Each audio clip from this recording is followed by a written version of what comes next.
கர்த்தருக்குள் பிரியமானவர்களே, எல்லாருமே சந்தோஷமாக இருக்கீங்கன்னு நினைக்கிறேன். நான் இந்த நாளில் நீதிமொழிகள் 21 அதன் 31ஆம் வசனம், ஜெயமோ கர்த்தரால் வரும் என்ற வசனத்தை தான் நான் எடுத்திருக்கேன். அநேக நேரங்களில் நமக்கு ஜெயம் பெற்றுக்கொள்ள வேண்டும், வெற்றியின் வாழ்க்கை வேண்டும் என்ற ஆசை அதிகமாக இருக்கும். நம்ம உலக பிரகாரமான முயற்சியை செய்வோம், ஆனால் கடவுளை நாம் நினைக்க மறந்துடுவோம்.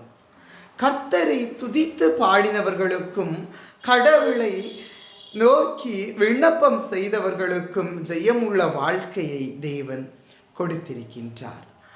ஆகவே ஜெயமான காரியங்கள், இப்பொழுது தானியேலின் காரியம் ஜெயமாக இருந்தது என்று பார்க்கிறோம்.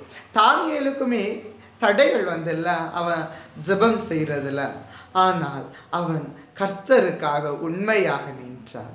அவனுடைய வாழ்க்கை ஜெயமாக இருந்தது.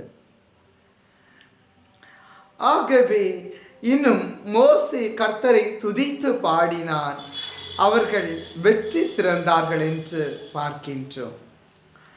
ஆகவே நம்ம கர்த்தரை நினைத்து கர்த்தரை துதித்து பாடும் பொழுது நம்மை வெற்றி தொடர்ந்து கொண்டே இருக்கும்.